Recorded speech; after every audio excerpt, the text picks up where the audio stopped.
Hey everybody! Sorry.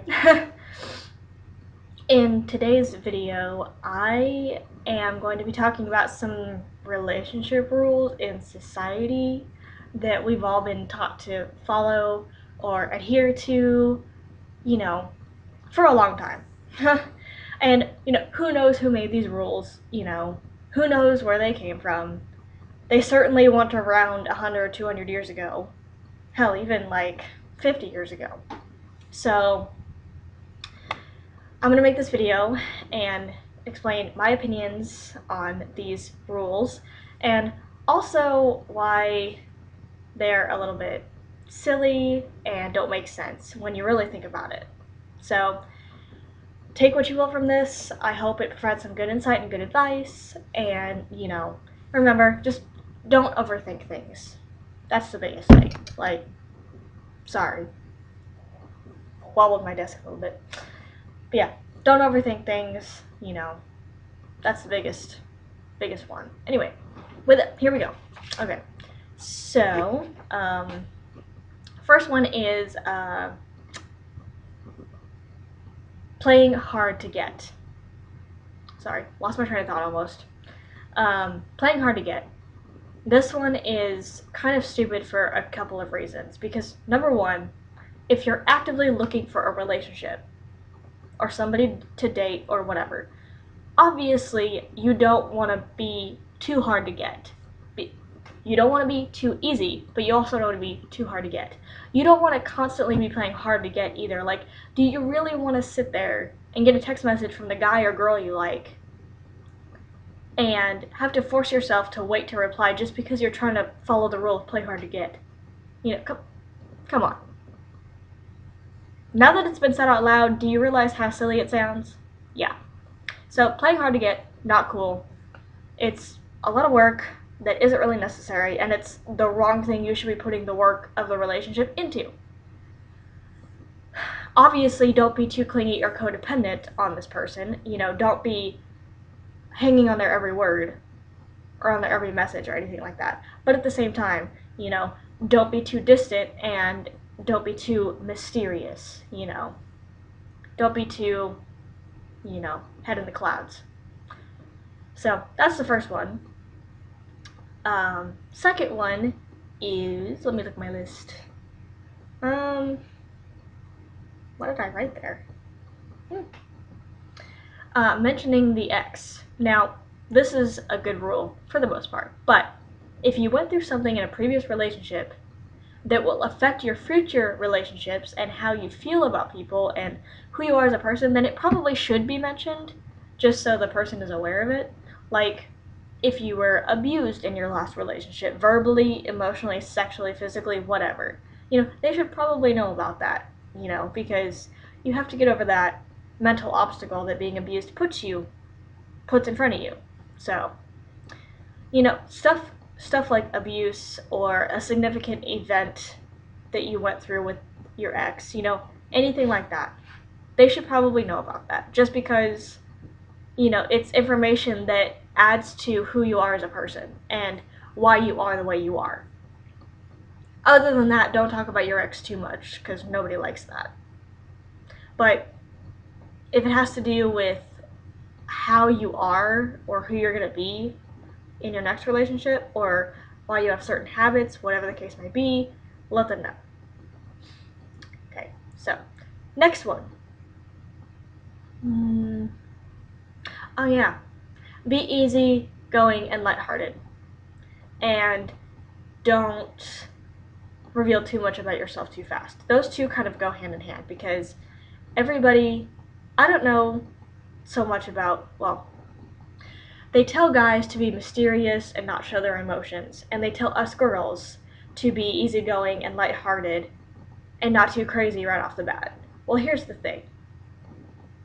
I'm the kind of person where I've been through a lot of my life, and within the first couple of meetings, I'm going to tell you about what I've been through, because it's made me who I am, and, there's things about me that you're going to have to know right off the bat, and if it's too much for you to handle and it makes you run away, then obviously you're not the one for me. But if you've been through a lot in your life, or you have a unique situation like I do where I have birth parents and adoptive parents. I have two families, for instance. That's an unusual situation that not many people are in. And it's like, if you're going to date me, you're going to know that within the first week or two of knowing me. So, that's something that's unusual. And I've had that scare away people before. So, you know, stuff like that. Don't pretend to be somebody you're not. Don't act like you're just another simple, easygoing female who's never been through any crap in her life. Same with you guys. Don't act mysterious and like you have no emotion. Don't do that, okay? Don't do that, And these dating rules apply to all walks of life, all sexual orientations, all genders. So, yeah, don't be too easygoing. Don't act like you've never been through anything in your life that's changed you as a person or that taught you something really significant. Don't dumb yourself down for anybody ever. If you've been through something that changed you and taught you life lessons, why not talk about it? If people can't handle the way you are and the way your lifestyle is from the get-go, then at least you're not wasting your time with them, and they're not finding out about all of this stuff about you 3 to 6 months to 9 months to a year down the line.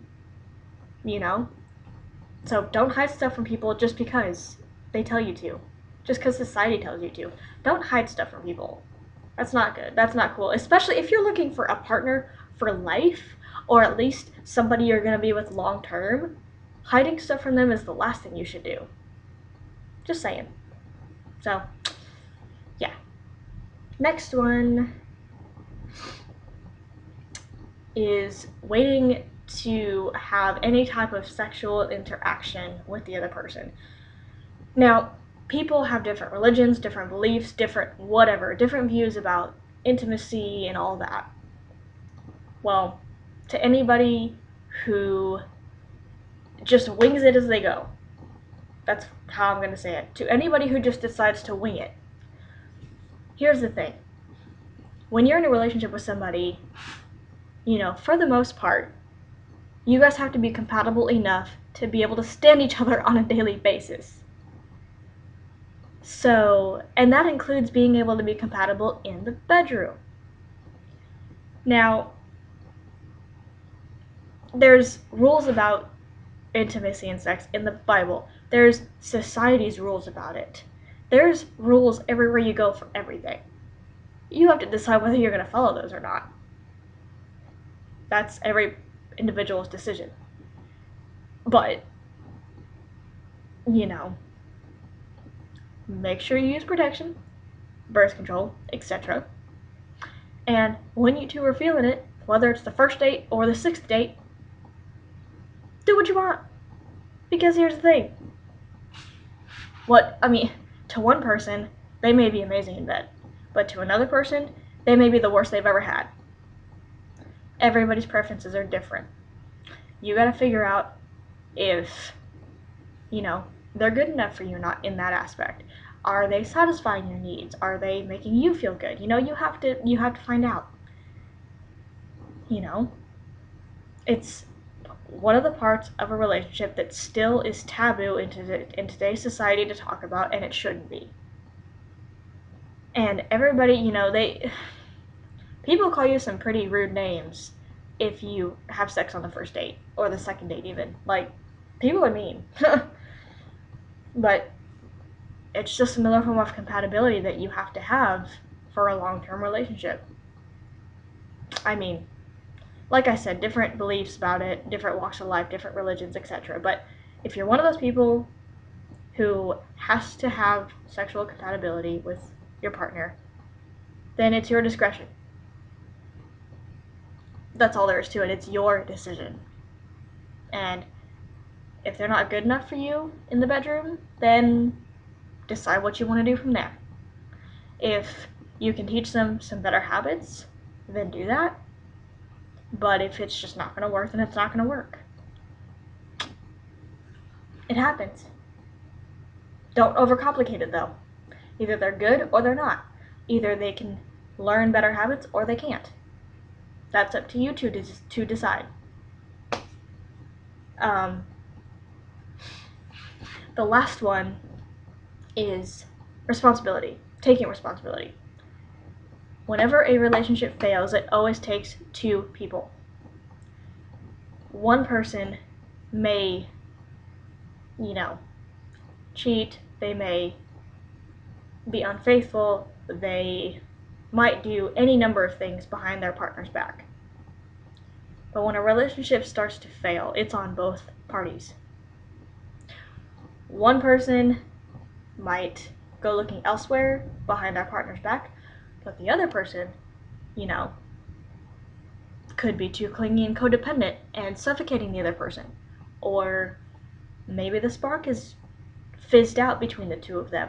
Or maybe, they moved too fast in the relationship and they're realizing they need to slow down.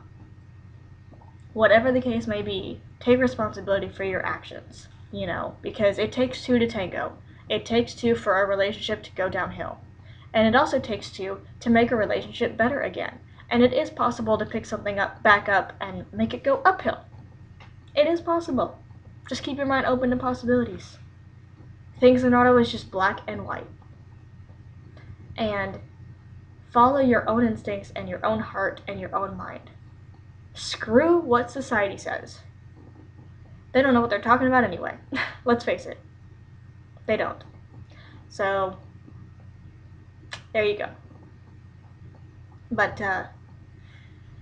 yeah. Sorry for the low quality today, guys. I had to use my laptop because my phone's running out of memory. I need to get a SD card for my phone. My phone has much better quality on its camera than my laptop does. So, I'm sorry. It'll get better soon, though. So yeah, that's pretty much it for this video. Tell me what you think. And, let me know in the comments what your thoughts are on these relationship rules. Who even made these rules? I'd really like to know that. Because you see all these websites post all these rules. 9 relationship rules you should be following. 12 relationship rules that are just stupid. Like, okay, where are you getting these from? Who came up with these in the first place? Like, what is the origin of these relationship rules? So, like, are we as a human race really just going to sit here and blindly listen to a set of rules that we don't even know who came up with them? Make your own rules. It's your life. Make your own. Make your own. As long as you're not hurting anybody or breaking any laws, make your own. Like, you don't need to listen to anybody when it comes to these so-called rules. Why? I mean, they're just silly. That's my point. They're just silly. So, that's it for today. And, yeah, I'll see you guys in the next one. Bye.